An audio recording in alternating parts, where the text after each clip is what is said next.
지난 두 주간 저희들은 빌립보서 3장 1절부터 11절의 말씀을 통해서 중요한 두 가지 사실을 살펴보았더랬습니다. 그 첫째가 소실점에 관한 말씀이었습니다. 삶의 중심에 관한 이야기였어요. 누가 내 인생의 소실점을 찍고 있는가를 아는 것이 중요하다 하는 것을 우리가 발견했습니다. 예수 그리스도를 믿어서 새로운 인생을 살 수 있다. 모두 다 그렇게 말을 하는데 어때서 어떻게 되어서 도대체 무슨 까닭으로 우리가 그럴 수 있는가 하는 것을 살펴보았던 말씀이었습니다. 그리고 그 둘째가 관계의 중요성이었습니다. 삶의 균형, 밸런스에 관한 말씀이었습니다. 우리가 예수를 믿어서 하나님의 능력을 경험하고 또 은혜 가운데 우리가 살아가려면 무엇보다도 우리가 세우고 있는 나와 하나님과의 관계가 중요하다 하는 것도 우리가 발견했습니다. 그래야 내 인생이 제대로 이루어지기 시작한다 하는 것을 우리가 배운 것입니다. 그리고 오늘은 세 번째로 우리가 중요한 것을 살펴보도록 하겠습니다. 연이은 빌립보서 3장 10절부터 16절의 말씀을 통해서 우리는 태도에 관한 문제를 살펴보고자 합니다. 영어로는 이 태도라는 말을 attitude 그렇게 설명을 합니다. 그러니까 우리가 쓰는 말로는 자세다 그렇게 표현할 수도 있겠습니다. 소실점을 찍고 그리고 관계를 맺고 그리고 나서는 어떤 태도로 내가 인생을 사는가가 신앙의 모든 축을 형성해 나갑니다. 예수 믿어서 새로운 삶을 살고 그래서 하나님께서 능력과 은혜를 부어주시지만 결국 그러한 인생의 기회를 사는 몫은 나의 몫이 되기 때문입니다. 새로운 기회, 새로운 능력이나 새로운 은혜를 입었다 할지라도 그런 나에게 주어진 그 기회와 나에게 주신 그런 은혜와 또 나에게 하나님께서 심어주신 능력을 가지고 나는 어떻게 살아갈 것인가 이것이 가장 중요합니다. 하나님께서 내 인생을 대신 살아주시는 것이 아니기 때문입니다. 예수를 믿어서 그리고 하나님의 은혜를 입어서 그래서 나는 이렇게 살아간다 이것이 중요한 것이 아닙니까? 남들 사는 것 구경하는 것이 인생이 아니거든요. 인생은 나에게 주어진 이 삶의 기회를 내 손에 쥐고서 내가 직접 한번 경영해 보는 것이니까요. 그리고 그것이 나를 향하신 하나님의 뜻이 되기도 하는 것입니다. 나에게 주어진 단 한 번의 기회인 이 인생이라는 재료를 가지고 나는 어떻게 요리를 해갈 것인가 이것이 중요합니다. 그럴 때 나의 이 인생의 재료에 대한 나의 태도가 어떤가에 따라서 모든 것이 결정된다는 것입니다. 내가 어떤 태도를 가지고 나의 이 인생을 살아갈 것인가에 따라서 내가 만드는 내 인생의 모습이 결정되는 것입니다. 이런 말이 있어요. Attitude is the mind's brush. 그랬습니다. 태도는 내 마음의 그림붓이다. It can color any situation. 그 태도는 어떤 상황이든지 색깔을 칠할 수가 있다 그랬습니다. 인생의 그림에 색깔을 입히는 것 이것이 태도인 것입니다. 하나님과의 관계 속에서 드러난 나의 인생의 재료들을 우리는 발견합니다.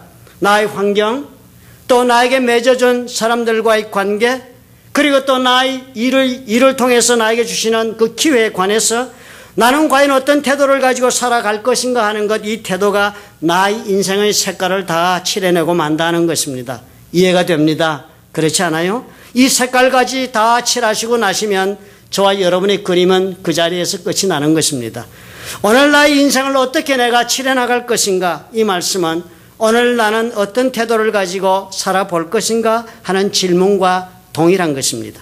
내가 어떤 태도를 가지고 내 인생을 살아볼 것인가로 내 인생을 모조리 최종적으로 결정이 나 버리는 것입니다.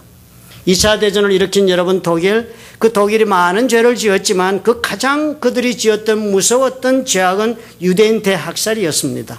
모두 다 유대인이라는 것 때문에 포로 수용소로 강제로 끌려가서 죽음을 맞았습니다. 수도 없는 사람이 절망 속에서 인생을 포기했습니다.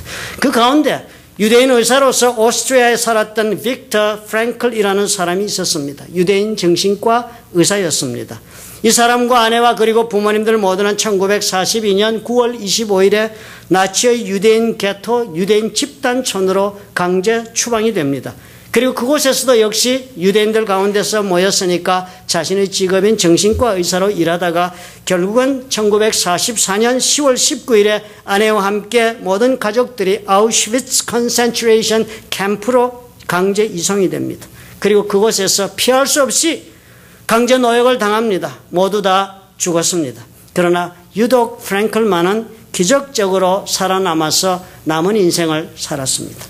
그런 혹독한 인생의 체험한 프랭클이 이렇게 말을 했습니다.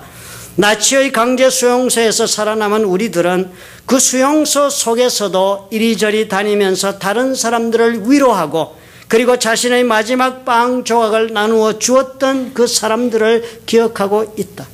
이런 사람들은 언제나 소수에 불과할 것이다. 그러나 이 사람들은 모든 것을 인간에게서 다 빼앗아간다 할지라도 한 가지는 그 어느 누구도 결코 빼앗을 수 없다는 것이 있다 하는 것을 충분히 증거해 준다. 그 한 가지, 주어진 환경 속에서 자신의 태도를 선택하는 자유, 즉 자신의 길을 선택하는 자유는 인간의 자유 중에서 마지막까지 남는 자유라는 것이다. 포로 수용소에 갇혔으니까요. 이제는 인간이 막바지에 처하니까 유대인들이 얼마나 추태도 많이 부렸겠습니까? 동족 가운데 서로 욕하고 서로 저주하고 불평하고 그랬을 것입니다. 막가는 인생이 되었지만 그럼에도 불구하고 그 가운데 몇 사람은 그런 사람들을 위로하고 다 같이 배가 고프지만 자기 것을 나눠주면서 격려해 주던 사람들이 있었다. 그것을 보고 깨달았다는 것입니다. 그렇다면요, 누구를 막론하고 스스로 자신의 태도를 스스로 결정하지 않고 남에게 맡기고 자기 인생을 끌려가며 사는 사람은 자기에게 주어진 마지막까지 자신이 행사할 수 있는 자유를 스스로 포기한 것과도 똑같은 것이 됩니다.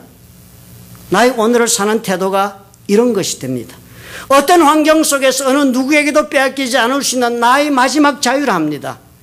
그렇다면 오늘 나에게 주어진 나만의 이 자유를 가지고 나는 어떤 태도를 선택하고 살 것인가를 결정할 수 있어야 합니다. 자신에게 주어진 인생의 기회라면 마땅히 자기 손에서 쥐고 살아야지요. 마땅히 스스로 내 모든 일을 결정해 가면서 살아보아야 하는 것입니다. 하나님께서 나에게 주신 인생의 기회라면요, 더더욱 그렇습니다. 하나님께서 나에게 주신 인생의 기회니까 내가 그 기회를 이렇게든 저렇게든 믿음 가운데서 열의해가면서 살아보는 것이 제대로 자기의 인생을 신앙 가운데 살았던 사람이라 할 수 있는 것입니다.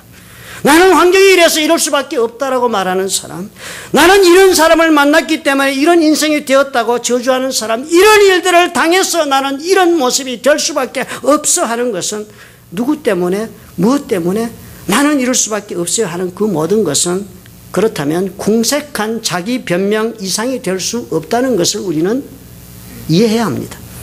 동일한 환경 속에서도요, 나이가 감사할 것인가 아니면 원망하고 끝낼 것인가, 아니면 동일한 일을 당해서 슬퍼하는 것으로 끝날 것인가, 아니면 새로운 소망을 품고 내가 일어설 것인가, 저주하고 떠나갈 것인가, 아니면 위에서 불쌍히 여기고 끌어안고 기도하며 살아갈 것인가, 아니면 피해 의식 속에 평생 그렇게 몰려가며 살 것인가, 아니면 내 인생을 내가 주도권을 잡고 이루어 볼 것인가 하는 이 수많은 내 행동의 선택은 환경에 따라 결정되거나 나에게 상처나 손실을 준 사람이나 일에 따라 결정되는 것이 아니라 내가 스스로 선택하는 나의 태도에 따라 결정이 된다는 것입니다. 이 선택의 권리를 누리는 것이요, 이것을 남에게나 환경에 아니면 삶의 조건에게나 넘겨버리면 결국 뭐가 됩니까? 내가 내 인생을 산 것이 아닌 것이 되어요. 내 환경이 내 삶을 지배했으니까 내 환경이 내 인생을 소유하고 살았네요. 내 의지로 내가 내 인생을 산 것이 되지 못하고 내 삶의 조건이 내 인생을 좌지우지한 것 이상 아무것도 아닌 별 볼 일 없는 인생이 되고 마는 것입니다. 또 사람 탓을 하고 사는 것이 전부가 되시면 내가 내 인생 산 것이 아니에요. 그 사람이 내 인생 산 것이에요. 남이 내 인생 소유하고 내 인생을 지손에 쥐고서는 내 인생을 쥐가 쥐락펴락하고 사는 억울한 인생이 되고 마는 것입니다. 이렇게 사는 인생은 노예 인생일 뿐이에요. 사람이나 조건이나 환경에 관계없이 나는 나의 태도를 결정하고 내 인생을 살아갈 수 있다는 것을 믿으시기 바랍니다. 환경이나 조건이나 사람에 따라서 그냥 그대로 끌려가며 사는 것, 그것은 하나님께서 나에게 주신 삶의 기회를 내 스스로 포기하는 것이에요. 내 스스로 환경에게 포기하고 굴복하는 것이 아니면 다른 사람에게 내 인생의 칼자루를 넘겨주고 마는 것입니다. 이렇게 산 사람이 지혜 있는 사람일까요? 어리석은 사람이지요. 그렇다면 오늘 나는 어떤 태도를 선택해야 될까 고민하셔야 합니다. 오늘 내가 선택하는 나의 태도에 따라서 내 인생이 어떻게 된다고요? 다시 지울 수 없는 색깔로 최종적으로 칠해지고 말기 때문입니다. 바울이 우리에게 보여줍니다. 바울이 얼마나 고생 많이 했습니까? 그렇지만 그 사람 인생을 참 의미 있게 살지 않았습니까? 그런 바울이 오늘 이 말씀 보니까 나는 이런 모습으로 이런 태도를 선택하고 내 인생을 살았다 라고 우리에게 말해주는 것이 웅변적으로 들립니다. 그 첫 번째 태도가 보이지 않아요? 이 사람은 목표 지향적인 태도를 끝까지 가지고 살았습니다. goal oriented 한 사람이었습니다. 빌립보서 3장 14절에서 바울이 이렇게 말씀을 해요. 표대를 향하여 예수 그리스도 안에서 하나님이 위에서 부르신 부름의 상을 위하여 쫓아가노라 그랬습니다. 바울은 자기 인생을 묘사하기로 나는 표대를 향하여 쫓아가는 인생을 산다 그랬습니다. I press on toward the goal 그랬습니다. 목표를 향하여 힘을 쏟고 재촉하는 그런 자신을 묘사하는 것입니다. 이 표현은 육상 선수들이 달리기 하는 것에 비유해서 표현한 것으로 보여집니다. 달리기 선수 달릴 때 어떻게 합니까? 그저 꼬린 지점을 향해서 냅다 온 힘을 다해 달려가지 않아요. 그 지점에 도착할 때까지는 결코 멈추지 않습니다. 뿐만 아니라 어떻게 합니까? 곧장 꼬린 지점을 향해 달려갑니다. 주위를 두리두리 살피면서 나무 동네로 왔다 갔다 하면서 우왕좌왕하지 않습니다. 그러니까 목표는 방향과 직결됩니다. 목표가 없으면 그래서 방향 감각을 상실하게 되고 표류하는 인생을 살게 됩니다. 그뿐 아니라 목표를 정하지 못한 채로 그렇게 인생을 경영하면 우왕좌왕하며 사는 까닭에 살아가는 일에서 아무런 의미도 발견하지 못하게 됩니다. 의미가 없게 되면 어떻게 해요? 여러분, 의미를 상실하게 되면 높고 낮고 나이 들고 젊은 사람 관계없이 우리 삶 속에 위험한 두 가지 일이 일어나기 쉽습니다. 그 첫 번째가 의미를 상실하면 첫 번째 당하는 위험은 타락의 위험입니다. 인생 살아가면서 어느 시점에든지 내가 지금 어디를 향해서 무엇을 위해 달려가고 있는지 그 목표를 내가 잃어버리게 되면 지금 내가 하고 있는 행위에 대한 의미를 상실하게 됩니다. 그렇게 되면 어떻게 해요? 이제까지 나를 나답게 지켜주는 힘을 잃어버리게 됩니다. 그 순간 어떻게 되겠습니까? 타락은 나를 찾아오게 되고 그리고 어이없는 죄 가운데 굴복하고 맙니다. 예수님의 12제자 중에 유다의 배신을 여러분 생각해 보아도 우리가 알 수 있습니다. 유다는 12제자 가운데 유독 예수님을 따르는 자신의 목표를 상실한 자가 아닙니까? 그래서 그는 예수님을 은 30냥에 팔아버리는 어이없는 죄도 저지르는 것입니다. 유다가 나중에 얼마나 이를 후회했습니까? 제사장을 찾아가 돈을 돌려주고 후회했지만은 그 돈을 제사장 받지 않고 성전에 던져버리고 그리고 어떻게 됐습니까? 괴로워서 결국은 스스로 목을 메고 죽었습니다. 목표 지향적이 되지 못한 방향을 상실하고 유혹에 흔들리며 사는 인생이 되기가 너무나도 쉬운 것입니다. 그리고 방향을 상실하고 흔들거리며 살아가면 인생은 엉뚱한 길로 가게 됩니다. 그렇게 되면 괴롭고 아파요. 의미를 상실하면 두 번째 위험이 있습니다. 삶의 의욕조차 사라집니다. 신나는 일이 없어져요. 즐겁고 행복하고 그런 일들이 다 사라집니다. 흥미를 끌었다가는 금방 시큰둥해져서 손을 놓게 됩니다. 아무것도 열심으로 해보고 싶은 의욕이 나질 않습니다. 무슨 일도 나의 흥미를 끄는 일이 없어지고 매사에 시큰둥하고 세상이 온통 회색빛으로 변하고 말지 않아요? 슬프기만 한 인생, 아무런 의욕도 없이 그래도 뭐 죽어도 그만이다 싶은 인생을 살고 싶은 분은 아무도 없을 것입니다. 어떤 목표를 내가 지금 정해놓고 나는 달려가는가 하는 것은 전적으로 개인의 선택상이 됩니다. 나의 의지에 따라서 목표를 선택해놓고 달려갈 수 있는 것입니다. 바울은 그랬습니다. 표대를 향하여 그리스도 예수 안에서 하나님이 위에서 부르신 부름의 상을 위하여 쫓아가노라 그랬습니다. 바울이 달려가는 골인 그 목표 지점이 어디입니까? 하나님이 위에서 부르신 부름의 상을 향하여 달려가는 그곳이 그의 목표였습니다. 하나님께 바울에게 내리신 목표가 있었습니다. 이방을 구원하기 위한 그릇이 되라 하시면서 정해주신 그 목표, 그것을 위해서 나는 내 자신을 채찍질하며 달려간다 하는 것입니다. 우리의 목표는 내가 정하는 것이 아닙니다. 내가 정해놓고 달려간 그곳이라면 그곳에서는 하나님이 주시는 상을 받을 수가 없습니다. 내가 정해놓은 목표를 갖고 내가 힘차게 달렸으니까 그곳에서는 내가 나에게 상을 주어야 하겠지요. 그렇게 살았으니까 자화자찬이 많습니다. 그렇게 살았으니까 자기 자랑 없이는 살지 못하고 마는 것입니다. 하나님께서 정해주신 꼬린 지점을 향해 달려야만 하나님의 상을 받지요. 많은 경우 우리는 우리가 정한 골, 우리가 정한 표대를 향하여 달려갑니다. 그리고 결국 여기가 아니었네 발견하게 되면 얼마나 당황합니까? 우리는 열심을 쏟아 달려온 만큼 더욱 심하게 허무감에 사로잡힐 것입니다. 그러면 그 자리에서 무너지는 자신을 발견하지 않았던가요? 그러므로 바울이 말씀한 것, 이 지적이 중요합니다. 하나님이 위에서 부르신 그 부름을 향해 달리는 것이 중요합니다. 오늘까지 인생을 정말 나는 열심을 다해 살아왔는데 도대체 내 인생이 왜 이럴까? 스스로 자문하면서 괴로워하시는 분이 계십니까? 이 점을 다시 한번 깊이 생각해 보시기 바랍니다. 도대체 내가 그동안 목표로 삼았던 것이 과연 무엇이었나? 다시 점검을 해보는 것입니다. 예수 믿는 데서 누구나 다 하나님께서 부르신 그 부름에 합당한 목표를 정해놓고 달린다고 지레짐작하지 마십시오.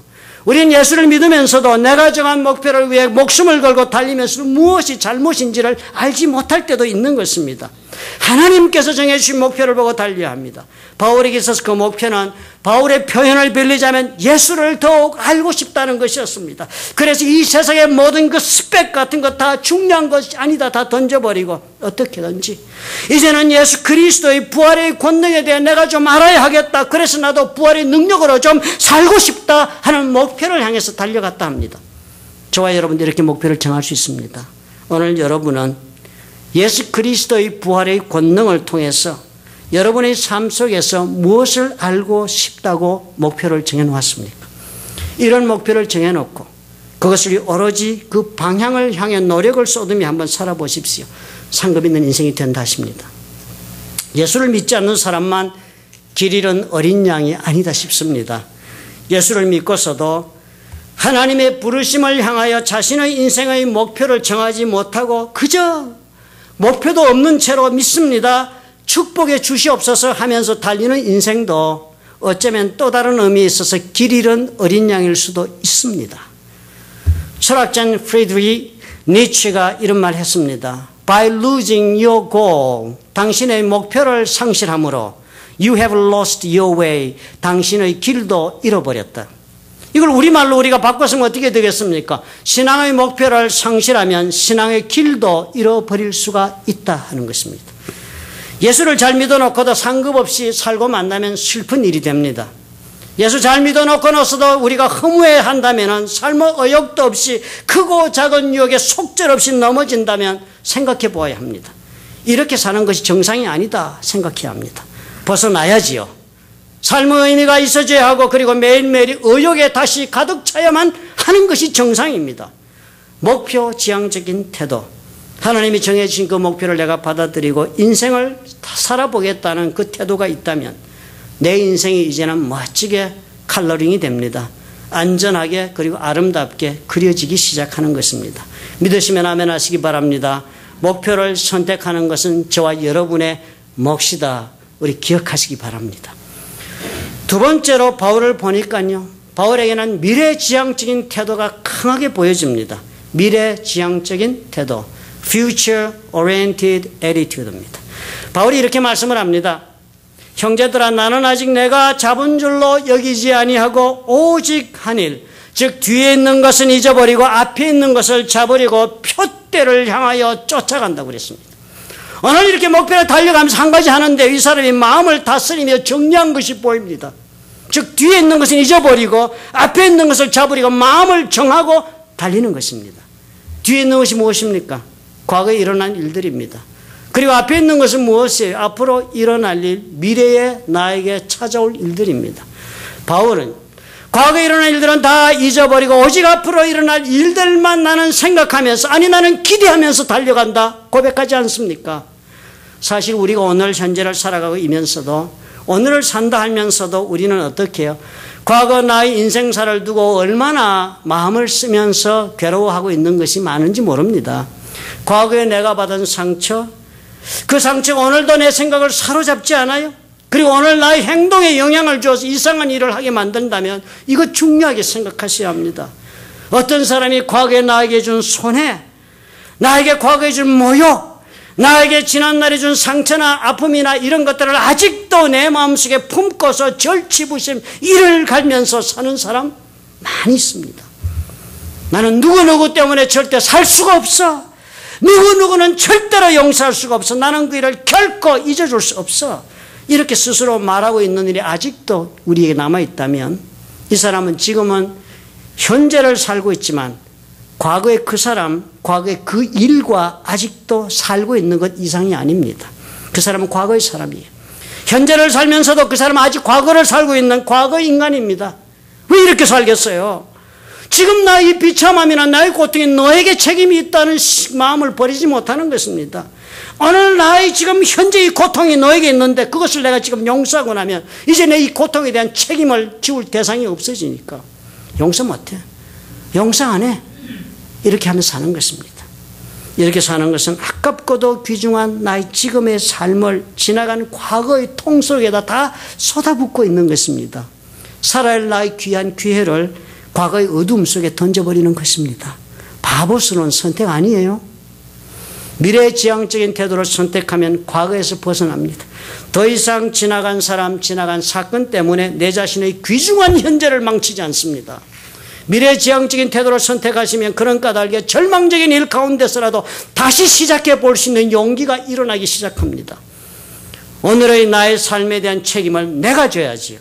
그러기 위해서는 나의 과거가 나의 발목을 잡게 해서는 안 되는 것입니다. 인생의 날이 얼마나 귀중한 것인데 여러분. 지금 질병으로 한시적인 삶을 선고받은 사람들을 한번 자기 교육을 위해서라도 찾아가 보십시오. 이제 6개월밖에 살지 못한다고 선고받은 폐암 환자를 찾아서 자기 개발을 위해서 한번 만나보십시오. 그 6개월 그분 얼마나 귀하게 생각하고 사는지, 그분이 지금 이 순간순간을 어떻게 생각하고 현재를 보내고 있는지 한번 헤아려 보십시오. 저와 여러분의 인생, 지금 우리에게 나에게 주어진 삶의 시간 이 이상 더 귀중한 것은 없습니다. 그런 귀한 시간 여러분 어떻게 쓰시겠어요? 나를 괴롭힌 사람과 씨름하며 보내겠습니까? 나를 무시한 사람과 그 사건과 상처 준 일과 이런 것들의 이 귀한 나의 현재를 도매금으로 그저 넘겨줄 수는 없지 않아요. 모든 걸 용서하세요. 그리고 모든 것을 용납하세요. 그래야만 과거로부터 자유로워질 수 있습니다. 남의 잘못뿐 아니라 나의 지난날의 어리석음에 대해서도 용납하세요. 나의 어리석음도 죄악도 나의 수치도 나의 무지로 인한 횡포도 다 용서해요. 나 자신과도 그래서 화목을 이루어야 합니다. 그리고 자유하십시오. 그래야 내 미래를 살 수 있습니다.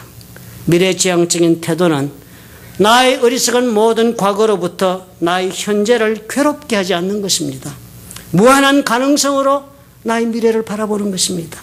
하나님께서 그러셨습니다. 잠언 16장 9절이 말씀해요. 사람이 마음으로 자기의 길을 계획할지라도 그 걸음을 인도하는 자는 여호와시니라. 나에게는 많은 계획이 있어도 이를 이루시는 분은 여호와 하나님이라고 말씀하지 않아요?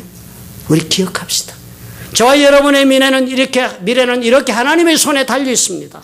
그러면 우리는 마땅히 기대할 수가 있지요. 하나님이 관장하시니까. 마땅히 더 좋은 것으로 채워진다는 그런 나의 미래에 대한 기대를 우리가 품을 수가 있는 것입니다. 그런 미래를 향해서 오늘 목표를 정하고 달리는 것 의미 있지요. 보람 있지 않겠습니까?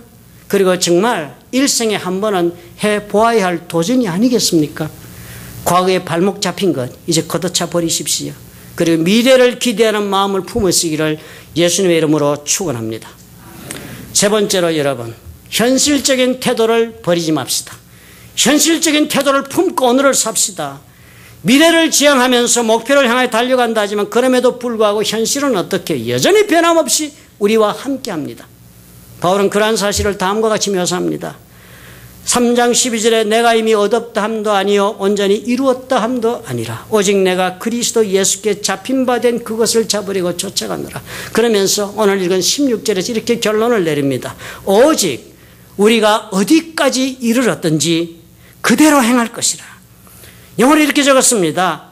What we have already attained. 우리가 이제까지 무엇을 얻었든지 간에 내가 얻은 것, 내가 습득한 것을 말합니다. 그것까지 only let us live up to 그것을 충만하게 누리는 삶의 수준까지 갈 것이다 그랬습니다. 오늘까지 얻은 것 이것 내가 완전히 누리면서 사는 것이 내 인생의 출발점이 되는 것입니다. 신앙인이라도 현실을 무시하면 광신자가 되고 맙니다. 신앙은 현실을 무시하고 사는 것이 아니잖아요. 신앙은 현실적인 조건 속에서 무한한 가능성을 기대하며 산다는 것을 우리가 이해해야 합니다.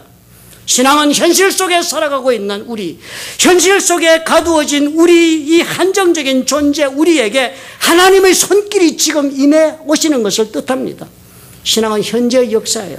그러므로 우리는 우리에게 주어진 오늘을 현실적으로 사는 태도가 절실하게 필요한 것입니다. 예수를 믿었다고 해서, 그리고 우리가 믿는 하나님이 능치 못함이 없는 전능하신 하나님이라고 해서 지금 나의 현실을 무시하고 환상적인 미래를 그려가며 살라는 것을 뜻하는 것이 아닙니다. 환상 속에 도취하는 것이 성령 충만이 아니지요. 그러므로 신앙인은 어떻게 합니까? 현실로부터 도피하고 싶은 유혹을 버리셔야 합니다. 오히려 철저하게 현실을 그대로 받아들이고 신실하게 내 현실을 따라서 자신의 삶을 실천적으로 살아내어야 할 의무가 모든 신앙인에게 요청되는 것입니다. 종말이 온다고 해서 피해가는 사람들 여러분 생각해 보십시오. 신앙중에 가 있는 사람들, 집을 버리고 교회에 와서 사는 사람들 가만히 살펴보면 지금 그 사람이 현재 개인적으로 감당하기에 너무나 무거운 짐들이 있어서 그렇게 선택한 경우가 많습니다. 절망적인 남편 때문에 산속에 간 부인 많고요. 소망 없는 자식 때문에 교회에 와서 매달려 사는 부모 많고, 파탄한 가정경제 그리고 무너져버린 삶, 이런 현실 속에서 믿음을 선택했다는 것이 결국 뭐예요? 현실 도피적인 신앙생활로 나타난 것 이상이 아닌 것입니다. 오히려 우리의 신앙은 현실을 그대로 인정하고 과감하게 인내하는 것입니다. 그리고 믿음 가운데 살아갈 것을 신앙은 우리에게 촉구하고 있는 것이에요. 조금 전에 인용했던 유대인 홀로코스트 생존자였던 빅터 프랭클, 이 사람보다 더한 환경 속에 살아난 사람 있겠습니까? 그런 사람이 혹독한 현실의 시험 속에 살아남았습니다. 그렇게 살아남아서 나중에는 정신의학자의 업적을 이룹니다. 온 세상이 인정하는 정신의학자가 됩니다. 비엔나 대학교에서부터 시작해서 미국의 하버드 대학까지, 그리고 제3세계 대학교까지, 그리고는 이 사람이 유대교 신자인데도 불구하고 개신교 신학교에서까지 초청을 하고 강의를 하고 배우고자 했습니다. 29개의 명예 박사학위를 얻습니다. 하나도 받기 어려운데 39권의 책을 저술해는 다 베스트셀러 됐습니다. 그리고는 그 책들이 40개국의 언어로도 번역이 된 그런 인생을 산 분이 한 말씀이 있습니다. 그러니까 이런 분이라면 크레딧을 줄 만한 말입니다. 이분이 이렇게 말했어요. What is to give light? 빛을 내는 것은 무엇이든지 must endure burning. 불타는 것도 감내해야만 한다. 빛을 내는 것은 무엇이든지 불타는 것도 감수해야만 한다. 현실의 불같은 시련을 내 온몸으로 살아낸 사람만이 그 인생에 빛이 나는 것이에요. 위대하신 하나님의 손길이 임하는 삶이라는 것도 현실을 바탕으로 해서 일어납니다. 그러므로 어떻게 해요? 현실을 인내하며 우리는 살아가야 합니다. 현실의 조건 속에서 우리 하나님은 위대한 일을 창조해내시기 때문입니다. 오병이의 기적을 여러분 다 알고 계시죠? 수많은 사람 5,000명 아니었습니까? 남자만 5,000명이나 그랬으니까 10,000명이 넘는 사람들이 모인 자리에서 저녁 식사 시간이 됐습니다. 그때 예수께서 제자들로부터 받으신 떡 5덩어리 물고기 2마리 가지고 그 5,000명을 먹이고도 12왕주리가 넘게 남기셨던 기적을 우리가 다 압니다. 이때 오병이 여가 어린아이의 점심 도시락이었다고 합니다. 한 소년의 점심 도시락이 이렇게 5,000명이 먹이는 놀라운 자산이 되었다. 그 미천이 된 것이 아닙니까? 어떻게 된 일인지 여러분 그 내용을 아시는지요? 마태복음에 보면 이렇게 그 이야기가 기록되어 있습니다. 저녁이 되었습니다. 하루 종일 예수님 같이 있다가 저녁이 되니까 제자들이 나와서 걱정이 되어서 주님께 말씀을 해요. 이곳은 빈들이요 때도 이미 저물었으니 무리를 보내어 마을에 들어가 먹을 것을 사 먹게 하소서. 예수님 뭐라 그랬습니까? 갈 것 없다. 너희가 먹을 것을 주라 그랬습니다. 불가능한 이야기를 하셨습니다. 그래서 제자들이 그랬습니다. 그러자 여기 우리에게 있는 것은 떡 5개와 물고기 2마리 뿐이니라 그랬더니 주님이 그것을 내게 가져오라 하시고는 축사하시고 기적을 베푸신 것이 오병이어의 기적이라고 마태복음은 기록하고 있습니다. 제자들이 어떻게 믿음으로 떡 5덩어리 물고기 2마리를 주님 앞에 내어놓았더니 생긴 기적이었다. 우리는 그렇게 배운 것으로 압니다. 그런데요, 마가복음은 여기에 더하여 한 가지 더 놀라운 사실을 저와 여러분이 알려줍니다. 동일한 사건을 기록하고 있는데 이 마태복음의 사건을 그대로 기록하면서 마가복음에는 한 구절이 더 있습니다. 주님이 대답하여 가라사대 너희가 먹을 것을 주라 하시니 여짜 우리가 가서 200데나리온의 떡을 사다 먹이리까. 제자들이 그러시니까 주님이 이렇게 말씀하셨어요. 너희에게 떡 몇 개가 있느냐 가서 보라 그랬습니다. 그래서 알아보고 갔어. 떡 5개와 물고기 2마리가 있나이다 이렇게 했다는 거예요. 주님 뭐라 그랬습니까? How many loaves do you have? Go and see. 지금 제자들이 가지고 있지 않았습니다. 우리는 아무것도 없다고 생각해. 제자들이 가보라. 너희들 군중 속으로 가서 찾아봐. 떡이 몇 덩어리인지 알아보라. 가서 go and see. 찾아내라 그랬습니다. 그 지시 따라서 우리 가운데 떡 가진 사람이 과연 누가 있어?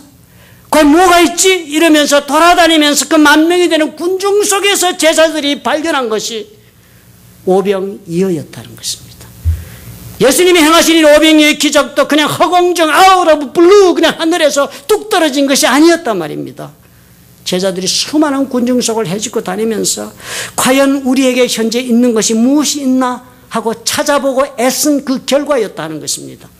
그리고 이것을 가지고 자기가 발견한 거 가지고 주님 앞에 내어놓고 주여 이것으로 과연 무엇이라도 할 수 있겠습니까? 라고 물었던 것입니다. 우리가 이것을 늘 기억하며 사십시다. 하나님께서 우리에게 이미 주신 은사가 있죠. 하나님이 이미 우리에게 주신 물질도 있잖아요. 하나님이 이미 우리에게 주신 능력도 있습니다. 있어요. 이미 주신 사람도 있고 그것을 근거로 해서 그것을 내 인생의 기초로 해서 더 큰 역사를 이루신다 하는 이 원리를 우리가 기억하고 살아야 합니다. 그러므로 지금 내가 가지고 있는 것으로 현실을 열심히 경영하는 것이 선결 조건입니다. 하나님의 기적도 하나님의 은혜도 그리고 그 축복도 지금 내가 가지고 있는 것을 내가 어떻게든 활용하고자 최선을 다할 때 일어난다는 것을 우리가 안다면 어떻게 해야 합니까? 현실에 충실해야지요. 보잘것없다 무시하지 말아야죠. 힘들다 외면하지 마셔야 합니다. 지금 내가 가진 것 하나님 앞에서 주의 뜻으로 알고 내 손에 쥐고 현명하게 운영을 하셔야 합니다. 하나님은 기적만 바라고 현실을 도피하는 자에게 역사하실까요? 아니면 주신 현실을 인정하고 고난도 역경도 감내하면서 믿음으로 살아가는 사람에게 역사하실까요? 어느 쪽이겠습니까? 나에게 주신 오병이어 언제나 돌아보시면 초라하기 짝이 없지 않습니까? 나에게 준 사람, 내가 가지고 있는 것, 내 능력이라는 것 스스로 돌아보면 초라하기 그지 없습니다. 제자들 말처럼 주여 이것으로 무엇이 되기나 하겠습니까? 하는 생각이 듭니다. 그러나 그런 것이라 할지라도 하나님께서 붙잡으시면 역사가 나는 것입니다. 오늘의 현실을 그대로 인정하고 끌어안으십시오. 못난 것도 인정하고 없는 것도 인정하고 내가 실패한 것도 인정하고 상하고 깨어진 것도 인정하고 포용하십시오. 그러나 그럼에도 불구하고 그 못난 자원이라도 그 못난 사람이라도 열심히 내가 안고 사는 이런 현실적인 태도, 그 현실적인 태도를 통해서 우리 하나님은 역사하십니다. 기억하십시다. 나의 인생은 나의 태도로 채색되어 결론이 납니다. 아름다운 인생, 의미 있는 삶, 인정받는 일생은 결국은 나의 태도로 빚어집니다. 목표 지향적으로 사십시다. 미래지향적인 태도를 끌어안으십시오. 그리고 현실적인 태도로 노력해 가십시다. 하나님께서 이런 태도를 통하여 놀라운 축복을 이루실 것을 믿으시면 아멘 하시기 바랍니다. 믿으시는 줄 압니다.